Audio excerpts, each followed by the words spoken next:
Antichrist, and oh, Canada.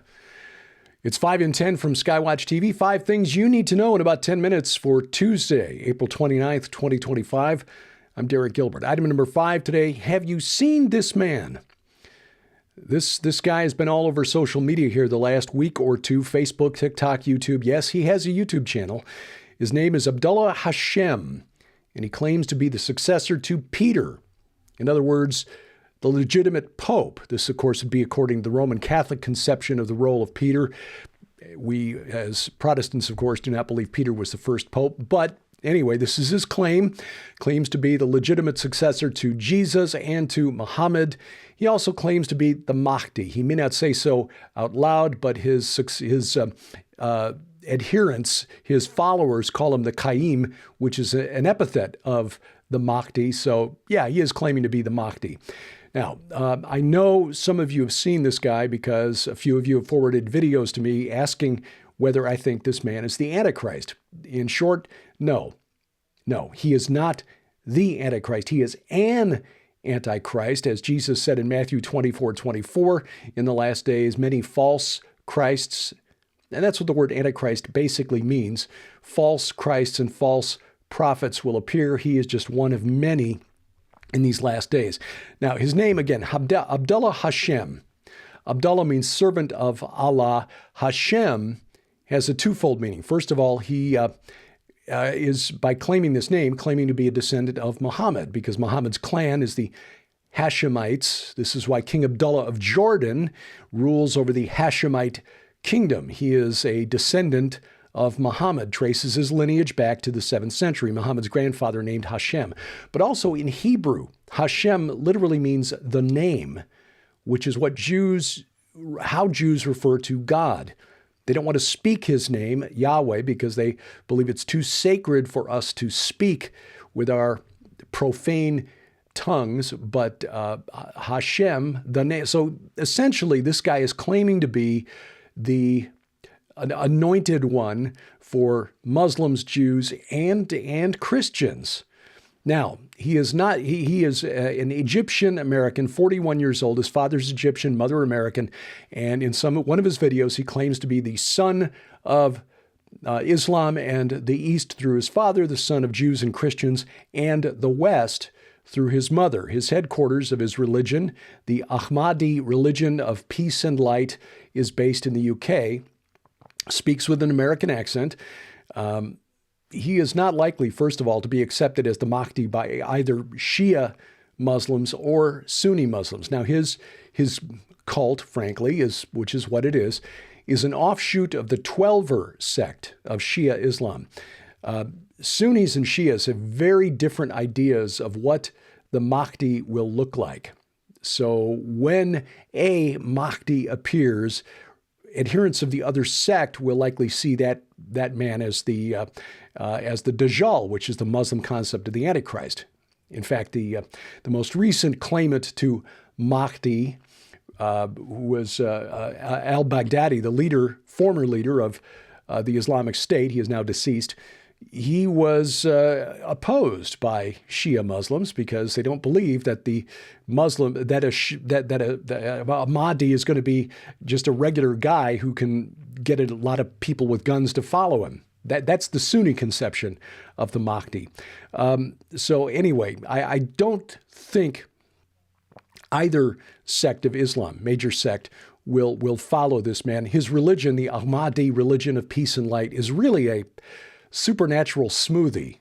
It's sort of a mashup of tenets of Islam and Judaism and Gnostic Christianity, not Christianity proper.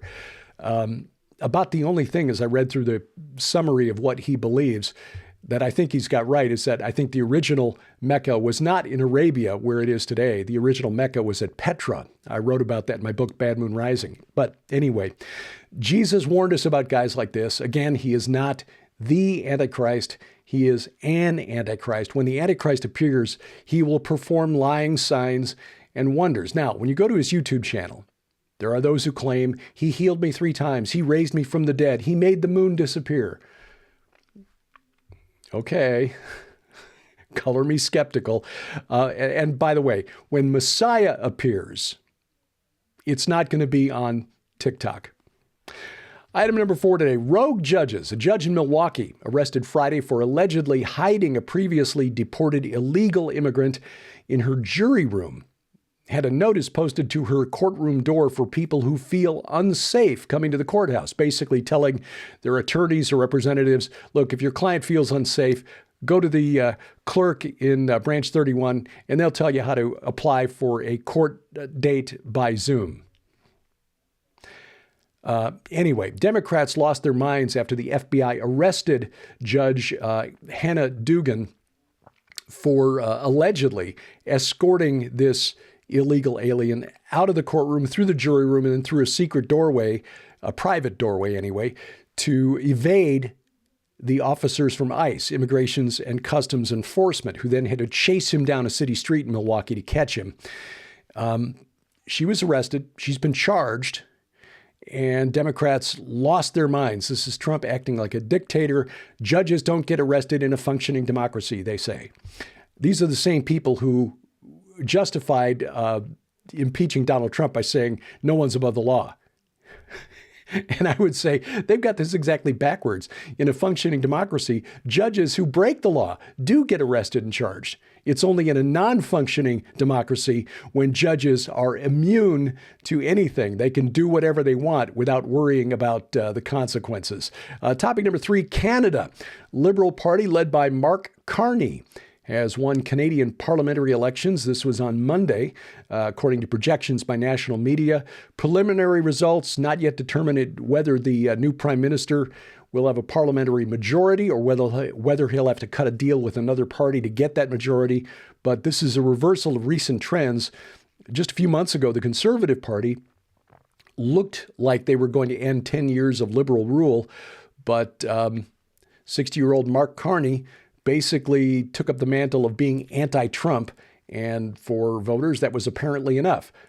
Assuming that, the election was transparent and fair. We'll assume that it is. Anyway, the Carney, definitely a globalist, former governor of central banks of Canada and Great Britain. He's promised to maintain tariffs on American goods into Canada as long as Trump is maintaining tariffs on Canadian goods coming into the United States. Apparently for the globalists, just being not Trump is enough. They don't really need to run on anything else. Item number 2 today, Iran. Iran has finally extinguished a fire at a major port in the southern part of the country. There was a big explosion there Saturday. The death toll now 70, according to authorities there. The port had reportedly taken in a chemical from China that was needed for solid fuel for ballistic missiles. Now, this is being denied by Iranian authorities, and they're claiming that there was no malfeasance here. It was just improperly stored chemicals. Reading between the lines, it's like, no, Israel didn't do this. And Israel's not taking credit for it either. But this was a very powerful blast. A building next to the blast site basically disintegrated. And about 1,000 people injured in this blast, to give you an indication of how powerful this is. But other suspicious explosions taking place in Iran over the last couple of days just makes you wonder. It's like, coincidence? Just for the record, we are not coincidence theorists here at Skywatch TV. Coming up, are you living in the Matrix? A scientist says yes, and I'll explain why next on 5 and 10. Well, ladies and gentlemen, you can support the ministry of Skywatch TV and our continued efforts to share the gospel of Jesus Christ throughout the 4 corners of the world and receive your very own copy of this incredible masterpiece when you order the Gates of Hell Ultimate Collection. Not only does this incredible special offer include Derek and Sharon Gilbert's new book, The Gates of Hell, Unlocking the Ganymede Code and the Demonic Portals of Mount Hermon and the United States Capitol, but it also includes the best-selling books Veneration, Unveiling the Ancient Realms of Demonic Kings and Satan's Battle Plan for Armageddon, and The Second Coming of Saturn, The Great Conjunction, America's Temple, and the Return of the Watchers by Derek and Sharon Gilbert. Veneration uncovers uncovers how the ancient giants, known as the Raphaim, influenced biblical beliefs, leading to the corruption of God's people and their eventual return to fight at Armageddon alongside the Antichrist. The second coming of Saturn reveals a dark prophecy, with the 2020 conjunction marking the return of the ancient god whose reign will bring a hellish golden age, as foretold in occult symbols and Bible prophecy. Sold separately, these items hold a retail value of over $60. Yours now for your donation of only $40, which includes free shipping to all U.S. orders. So don't delay. You can support the ministry of Skywatch TV and help us continue spreading the gospel of Jesus Christ right now by scanning the QR code on your screen using the camera app on your phone for instant access to this special opportunity. Visit us at skywatchtvstore.com or call 1-844-750-4985 and ask for the Gates of Hell Ultimate Collection now. Item number 1 today. We are living in the Matrix, and a scientist says he's got proof. This is Melvin Vopson, who is a professor, an associate professor of physics at the University of Portsmouth in the UK. He says the proof that we're living in the Matrix is gravity. Yes, gravity. Said it's a sign that we're living in a virtual simulation. According to Vopson, our universe is the ultimate computer. He lays this out in a new paper that's been published. The pull of gravity, both on planet Earth and in outer space, is just the universe trying to keep the vast amount of data it possesses organized.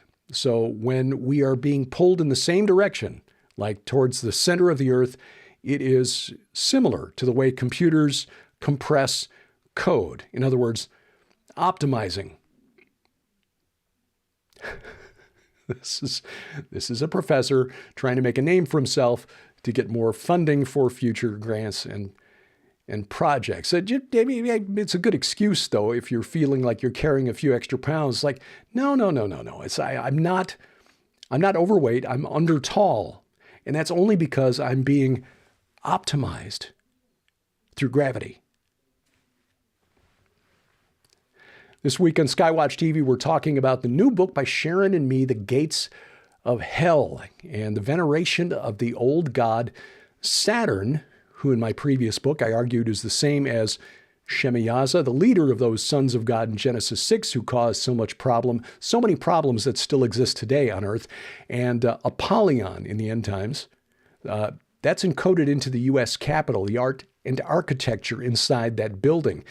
You can watch the program this week on Skywatch TV. The main show is broadcast over the air, and our schedule is posted at skywatchtv.com/channels. Now, you can watch it on your schedule simply by adding the Skywatch TV channel to your Roku, Apple TV, or Amazon Fire TV, Google TV, Android TV. We've got all the TVs. Just go to their app store and look for the Skywatch TV channel. It's free, install it, and then we'll be on your big screen whenever you click the remote.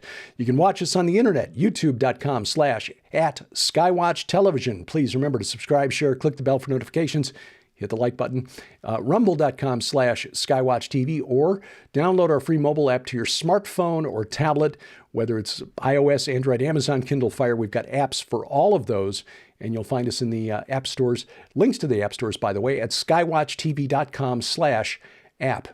5 in 10 online. Follow us at YouTube at 5 in 10. Subscribe, share, click the bell for notifications, hit the like button, and on X, formerly Twitter, at 5_in_10. And thank you for watching as we keep watch. I'm Derek Gilbert. This is 5 in 10 from Skywatch TV.